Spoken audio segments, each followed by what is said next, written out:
In Hong Kong, protesters armed with bricks and petrol bombs ignited another night of unrest. Petrol bombs, rather. Police deployed water cannon to disperse the crowds, a first in the months-long demonstrations. The peaceful rallies of the last week were shattered as activists attacked police. Some officers were captured on camera pointing guns at protesters after coming under attack. One fired a warning shot in the air, another first. Sunday's scuffles were some of the most violent since the street protests escalated in July.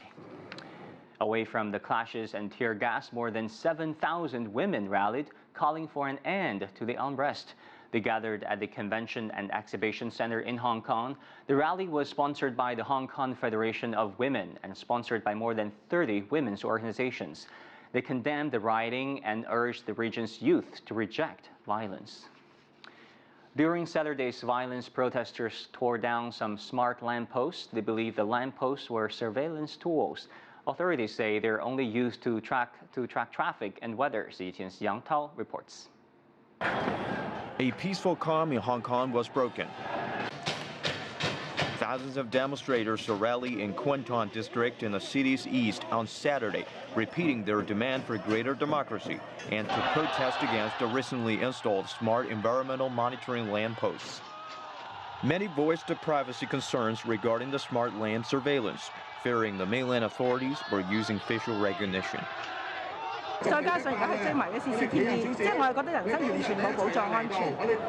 Protesters here used an electric saw and ropes to bring down the post. They cheered as it toppled over, using umbrellas to hide their identity. What they found inside was equipment from Cisco, an American company. Hong Kong police have said that all along that there is no facial recognition function in the lampposts. Last year, Hong Kong lawmakers approved the lamppost as part of the Smart City project. The Hong Kong regional government said the sensors in the smart lampposts only collect data on traffic, weather, and air quality. Saturday's protest also saw the standoff turn into violence. Protesters threw bricks and Molotov cocktails, and the police responded with batons. Tear gas was used for the first time in 10 days after a series of mostly peaceful demonstrations. On the same day, Chief Executive Carrie Lam called for a dialogue, saying that continued confrontation is not the way out. Yang Zhao, CGTN. Macau has a new chief executive designate. Hao La-sung was elected leader of the region for the next 5 years. He secured an overwhelming 392 out of 400 votes. I'm very grateful to the election committee for supporting me, but I will not be complacent with the high number of votes, as I know not all the residents hold the same view. I will do my job well. The results reflect that the residents acknowledge my political platform to some extent, and I will fulfill my commitment to them. The votes will only inspire me to do better.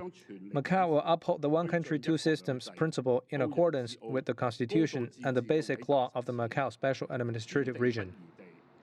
The central government's liaison office congratulated Hall. His election will now need to be confirmed by the mainland for the term beginning in December.